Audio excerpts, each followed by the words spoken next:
So, today I'm going to be sharing the 12 most life altering habits. I'm going to do this in a countdown form. Now, it's really important for you to know that when I started working to create new habits and routines in my life, I really struggled. I had no experience with this. I had no real habits or routines growing up that were consistent. And so, for that reason, it was hard for me to create habits and routines. This was in no way an easy process. And when I started thinking about which habits and which routines were most important, absolutely essential, and the best place to start for literally everyone, I have to say I was a little bit surprised at how that list turned out to be so many things that feel a little bit intangible, but how those habits have such bizarrely tangible effects in our lives. So these 12 habits will help you accomplish your goals. They will help you get more in touch with yourself as a person. They will help you improve your life, and they will even pay off in ways like helping you scale your business or helping you get better with your finances, declutter your house, lose weight, and manage your health better, even though they're not specifically related to those things. And that's because of the way that they change how you view yourself and the world around you, and how you care for yourself and function in your everyday life. Now, this is going to be two parts because it's long and I'm going to really get into these habits, and I cannot wait to share them with you. So, this is part one, number 7 through 12, and we're going to start counting down.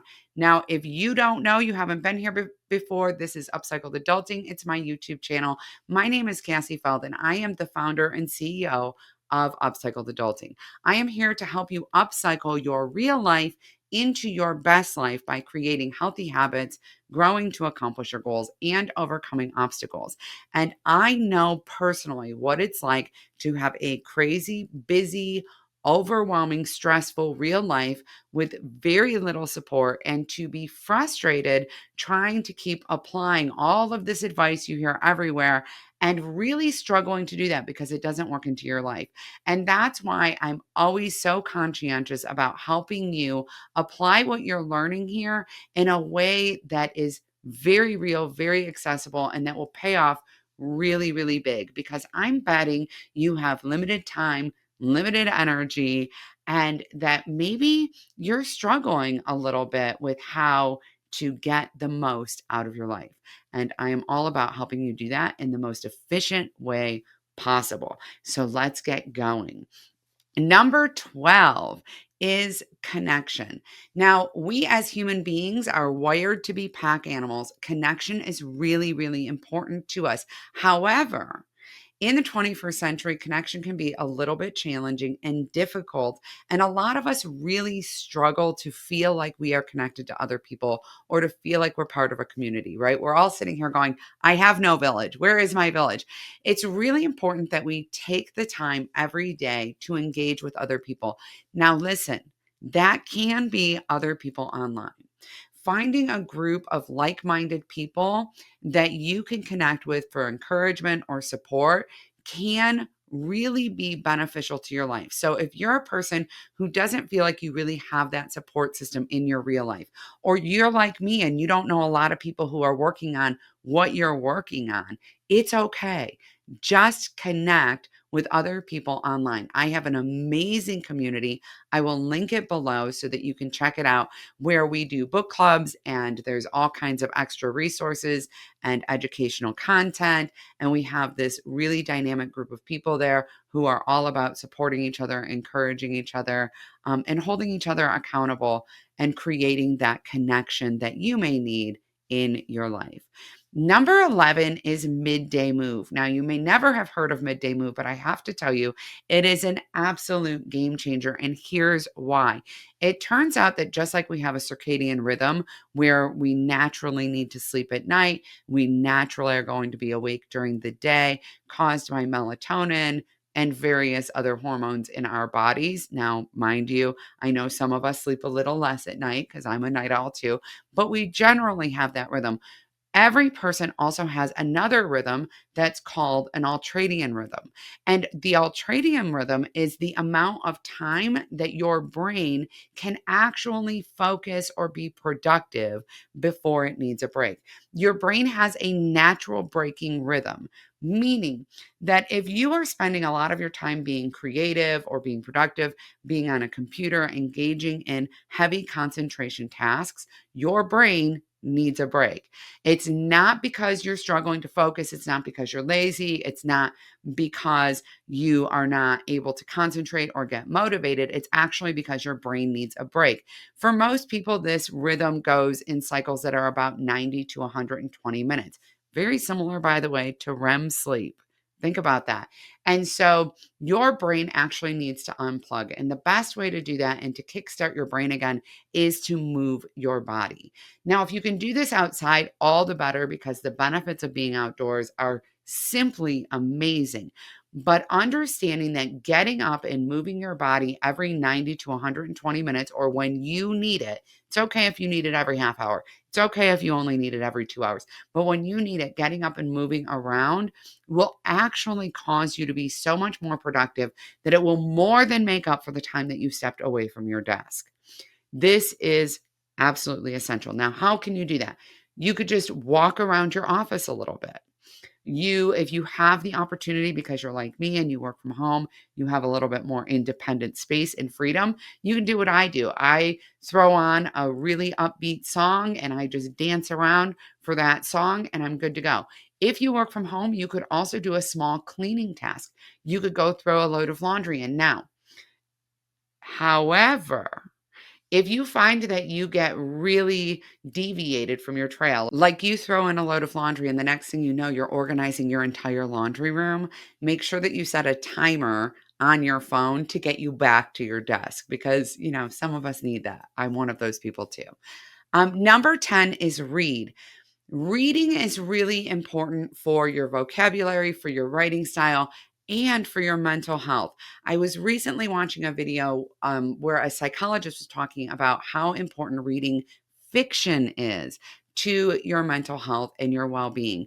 Reading fiction books and immersing yourself in that content can help you relax your body and get out of fight and flight mode. In addition, obviously, you can read all kinds of nonfiction that's related to something in your area where you're trying to grow, and you can learn so much there.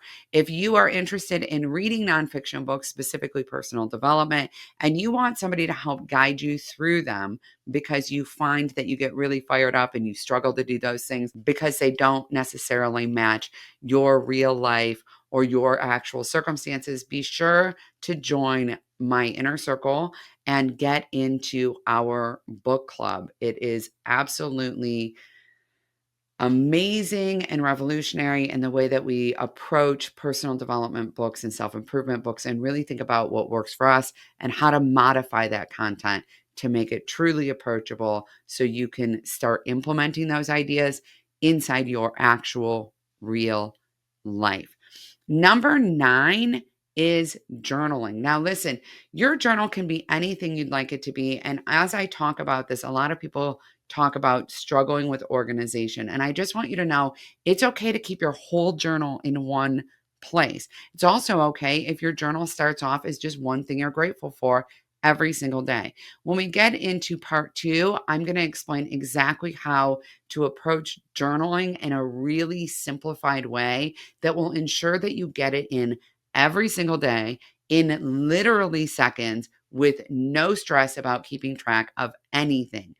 Your journal could be a prompted journal, it could be gratitude and accomplishments. It could be brain dumping, which is amazing for trying to get to sleep at night, where you just drop everything in your head onto a piece of paper to get it out so you're not laying on the pillow thinking about it. Really, your journal can be anything that suits you. It could even be a combination of all of these things in one simple place.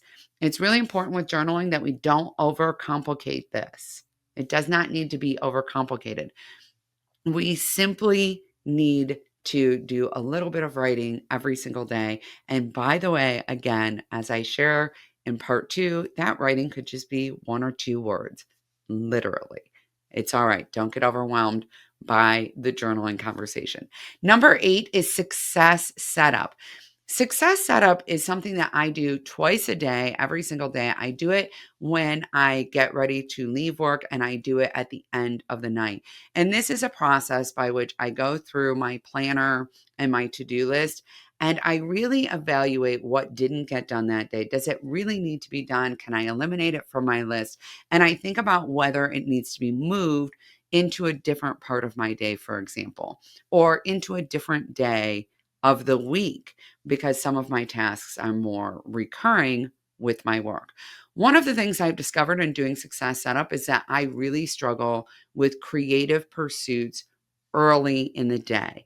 And it's better if I have a writing project I need to do or something like that, that I schedule it in the afternoon. So when we are going through our planner, it's not simply about moving everything to the next day. It's also about checking in with yourself and getting curious about what's working for you and what's not. So often we get into a space where we're frustrated with ourselves. We beat ourselves up about what didn't get done and how much time we wasted. And we really lose the opportunity to create a more efficient and productive lifestyle just by observing our own natural rhythms. In addition, when I do success setup, I also complete my to-do list. For those of you who are not keeping a to-do list, oh my, this is an absolute must do. This is a place where I actually write down all the other little things I got done in the day and cross them off. Yes, I write them and then immediately cross them off. It helps me remember that even though maybe I got distracted today, even though maybe I didn't get that one thing done today, I did a lot of other stuff. I tend to do a lot of little things throughout the day, and I bet you do too, that I'm not even aware of, that I don't even give myself credit for. And then I'm frustrated with myself when I don't get it done. Number 7, topping off the list for part 1, is morning routine. Now, some of you might be wondering why the morning routine is not higher on this list than some of the things you're going to hear about in part 2. And so I really want to get into why that is. I know that there are a lot of books written about morning routine. I know that every guru on the planet has shared their morning routine. I know everyone talks about how important it is how you start your day, and I understand that. But some of you are probably like me, and you might be night owls, and you may be a lot more successful with a really small morning routine. A lot of times, because our brain isn't fully awake, automating things in the morning is easier. Reducing decisions in the morning is really helpful for saving up that mental energy to later in the day. But that does not mean you need to wake up at 5 a.m. and have an hour or a 2-hour morning routine. So I'm going to tell you a few things that are not in my morning routine, because I want you to give yourself a break if you struggle a little bit with morning routine. Journaling is not in my morning routine. Gratitude is not in my morning routine. Meditation is not in my morning routine. Prayer is not in my morning routine. I don't put things in my morning routine that tend to be a little bit slower paced, because I will just fall back asleep. And I don't put things in my morning routine that require a lot of brain power, because I'm not awake enough to have it. I'm just not. And that's okay. Things that work great in my morning routine are actually working out really as good in my morning routine, because I wake up, I brush my teeth, I go work out. About halfway through the workout, my brain wakes up and says, "What are we doing? Why are we doing? Don't we have other things to do?" And by then I'm already halfway through, so I might as well just finish it, right? So I found that it kind of tricks my brain into not being distracted. If I work out later in the day, when I go to work out, from the moment I start that workout, my brain starts going, "You know what you really should be doing right now? Oh, this is really hard. Do we really want to do this?" And so to stop those thoughts, I just do it before my brain is really fired up and thinking any of those thoughts. Other things that work well in my morning routine are basic hygiene things. I always make my bed, and I always eat breakfast. After my workout, I eat breakfast, because I personally get queasy if I eat before my workout, not because you have to do it this way, but because it works best for my personal body. Being mindful in your routines and in your habits of what works best for you in your life, in your body, matters. You can always grow those routines. Over time, I've added to my morning routine. The workout is an added thing. My morning routine used to simply be brush my teeth, wash my face. That was it. Then I added make my bed. Then I added the workout. So I've added several different things in my morning routine over time. Do not start with a giant morning routine. Start where you're at and add one small thing. To be absolutely honest with you, your morning routine will not dictate how your day goes more than number 6 on this list. Number 6 is the absolute dictator of how your day will go and, in general, how your life is going to go. I'm just telling you, everything from mental health to your relationships, to your performance at work, to your physical health, including basically disease prevention for every disease you can think of, is tied up in number 6. So make sure to subscribe. Make sure to come back for part 2 of the 12 most life-altering daily habits. Bye, everyone.